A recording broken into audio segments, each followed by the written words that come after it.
मुंह से स्मेल आने का कारण क्या है? काफ़ी कॉमन चीज़ है जो मुंह से स्मेल होती है, क्यों आती है? देखो, मुंह से स्मेल आने को एक हमारी जो प्रोनाउंसिएशन है ना, जो हमारी साइंटिफिक डायरेक्टरी जी होती है जी इसे, जी। तो उसमें बोलते हैं हेलिटोसिस।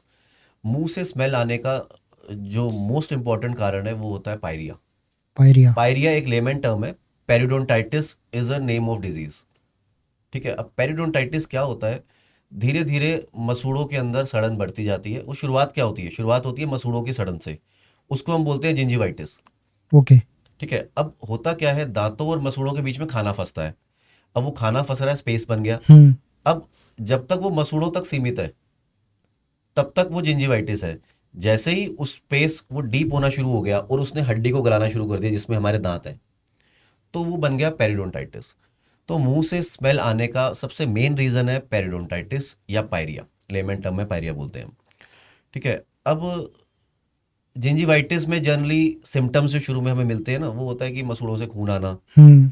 ठीक है, बट पेरिडोंटाइटिस एक एडवांस कंडीशन है जिंजिवाइटिस की, उससे भी ऊपर। उससे भी ऊपर। तो अगर पायरिया से बचना हो या पायरिया को ठीक करना हो तो क्या प्रिकॉशन लेनी चाहिए? सबसे इम्पॉर्टेंट है 2 टाइम्स ब्रशिंग। रात को सोने से पहले ब्रश जरूर करना चाहिए। दिन में आप जो मर्जी करो। ठीक है, डाइट है, डाइट एक मेजर पार्ट प्ले करती है कि आप कितना शुगरी फूड खा रहे हैं, कितना आप स्टिकी फूड खा रहे हैं, कितना हम्म। जंक फूड खा रहे हैं।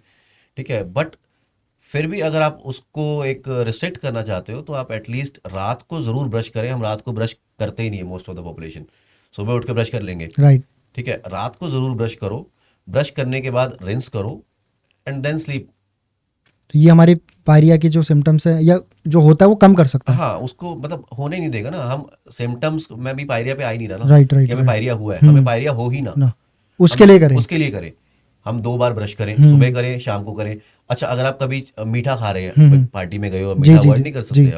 अब आपने खाना है, अब आप मीठा खा रहे हैं, तो घर आओ उसी टाइम, या आप वहीं पे उस वहाँ पे वॉशरूम में जाके अपना रिंस कर लो। हम्म। साफ पानी से कुल्ला कर लो। कुल्ला कर लो।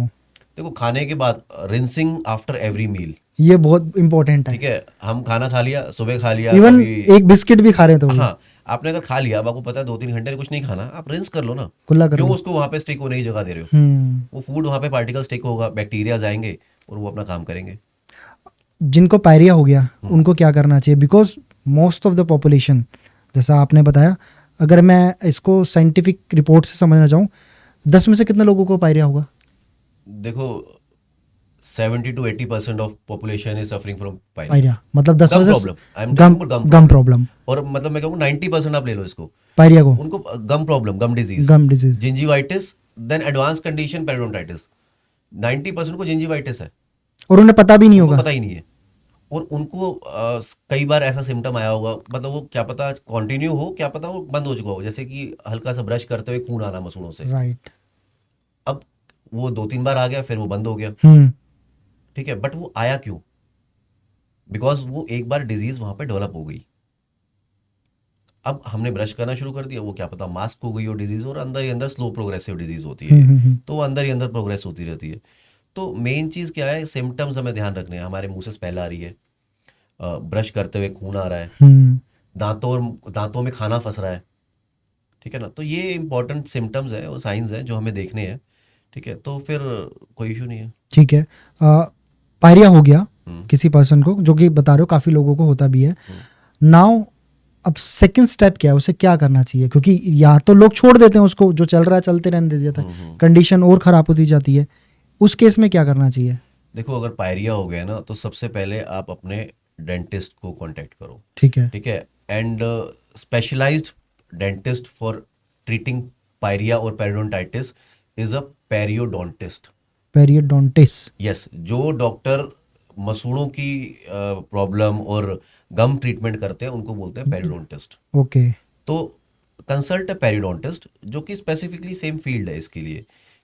उसके बाद वो डॉक्टर आपको बताएंगे कि अब इसका साइट, मतलब आप इसका आगे ट्रीटमेंट क्या है। और once you get a pyorrhea, it is a irreversible condition. It can not be reverted back. अगर एक बार आपकी हड्डी गलनी शुरू हो गई ना, तो दोबारा हड्डी नहीं बनती है। हम चाहे सर्जरीज भी करते हैं, इसमें ऑप्शन होता है सर्जरी करने का भी, कि अगर किसी की दांत की हड्डी गल गई है मसूड़ों के अंदर, तो हम मसूड़ों को ओपन करते हैं, और उसके अंदर आर्टिफिशियल बोन पाउडर होता है, that Right, is called right. Bone graft, hmm तो वो हम डाल देते हैं। अब वो हड्डी कितनी बन रही है, किसी की 70%, किसी की 80%, किसी की 90%, वो इंडिविजुअल टू इंडिविजुअल डिपेंड करता है। ठीक है। So it is a irreversible condition.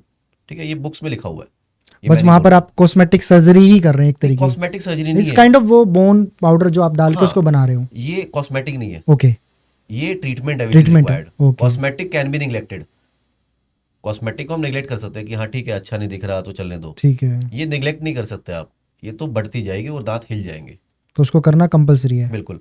और ऑप्शन और भी होते हैं, कई बार हम पेशेंट को मेंटेनेंस में रखते हैं कि जरूरी नहीं है सर्जरी करने, मैं सर्जरी के हक में रहता ही नहीं हूँ। My primary motive is patient education and motivation. देखो आप एक चीज़ समझो, अब ये जो पायरिया हुआ है ये किसकी वजह से हुआ है? निगलेक्ट की वजह से। कोई डेंटिस्ट तो आके वो हड्डी को बिल्कुल। गला के नहीं चला जी गया, जी जी। तो वो निगलेक्ट किसका था? पेशेंट का था। तो मेरा प्राइमरी कंसर्न रहता है पेशेंट एजुकेशन एंड मोटिवेशन। ये ना एक ट्रीटमेंट प्लान होता है, ये हमें पढ़ाया जाता है, मगर most of the doctors don't apply. Right. ये एक पार्ट ऑफ ट्रीटमेंट प्लान है, पेशेंट एजुकेशन एंड मोटिवेशन, कि आपने पेशेंट को एजुकेट करना है कि how to maintain your oral hygiene. 2 बार ब्रश करना, माउथ वॉश कैसे करना, कौन सा माउथ वॉश यूज करना। उसके बाद अब हमें ट्रीटमेंट क्या रिक्वायर्ड है, आजकल नॉन सर्जिकल मेथड भी आ गए हैं इसको मेंटेन करने के, उसको हम बोलते हैं maintenance phase. Okay. Laser treatment आ गया है, we have a laser treatment, मैं भी करता हूँ, and I train doctors all over India and globally for laser treatment. अब चीज़ क्या है कि किसके लिए क्या रिक्वायर्ड है, और हम ज़बरदस्ती उसकी सर्जरी करें या surgery can be avoided. Condition पे डिपेंड कर रहा कंडीशन पे डिपेंड करता है, अगर एडवांस्ड कंडीशन है तो हमें सर्जरी कई बार करनी पड़ती है। है। ओके। ठीक है ना, और उसमें भी देखना पड़ता है कि उसकी मेडिकल कंडीशंस क्या है, कि क्या सर्जरी का रिजल्ट आएगा भी नहीं आएगा। अगर हमने सर्जरी कर दी तो रिजल्ट तो आना चाहिए ना। तो sometimes doing no treatment is also a treatment.